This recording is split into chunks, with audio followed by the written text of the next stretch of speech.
السلام عليكم ورحمة الله وبركاته. waxaan joognaa garoonkii weynaa Sheekh Maxamuud Caasle oo dhismihii u soo gabagaboobay oo hadda nadaafadii ka socoto dhulkii la nadiifinayo. sidaad u jeedaan shaqada waa gabagabo way dhamaatay. haduu Ilaahay idmo meeshaan hadda waxaa waaye meesha ciyaartooyda oo dharka ku bedelan lahaayeen. waa kaasa meesha oo kuraastii dadka ay fariisan lahaayeen ciyaaraha ay ka daawan lahaayeen. saad u jeedaan masha Allah shaqo culus ka socoto. qaybtan waa qaybta VIP da insha Allah. waxaan nadaafadii socoto wali qashinkan waa la qaadi doonaa insha Allah.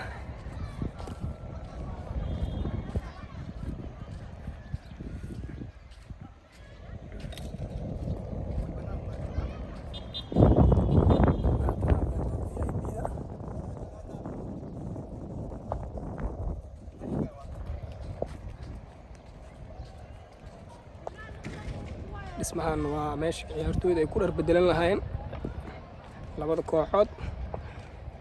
kooxna intay ku bedelanayaan kooxda kalena waa kaas xagga ku bedelan doona insha Allah. meeshaas way xiran tahay laakiin meeshaan aan furan taadin ka tusi doona insha Allah.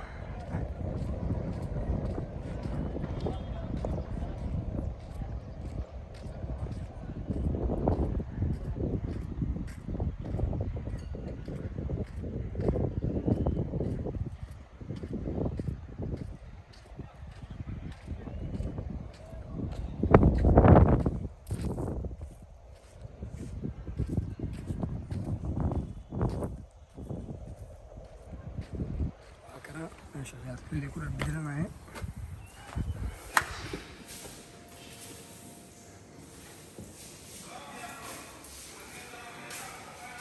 muskulihii oo ciyaartooyda ilaa 4 muskulood waa loo dhisay. waa kana iyo waji dhaqa 4 muskulood.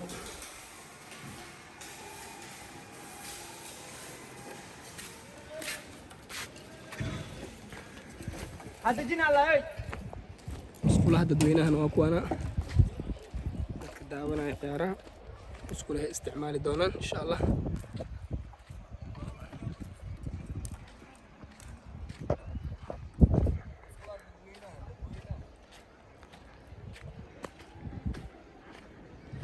waa kuwana musqulaha si heer sare loogu dhisay masha Allah.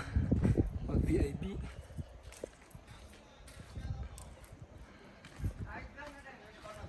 waa ilaa 5 musqulood. qaybtan waa qaybta security-ga qol yar oo security loogu dhisay.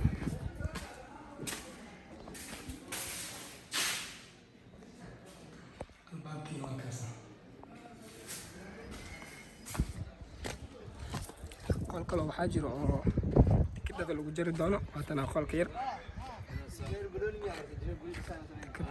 tikidhada inta laga jari doono.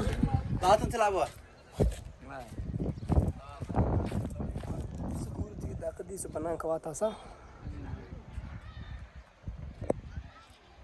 halkaanina waa meesha tikidhka laga jaro.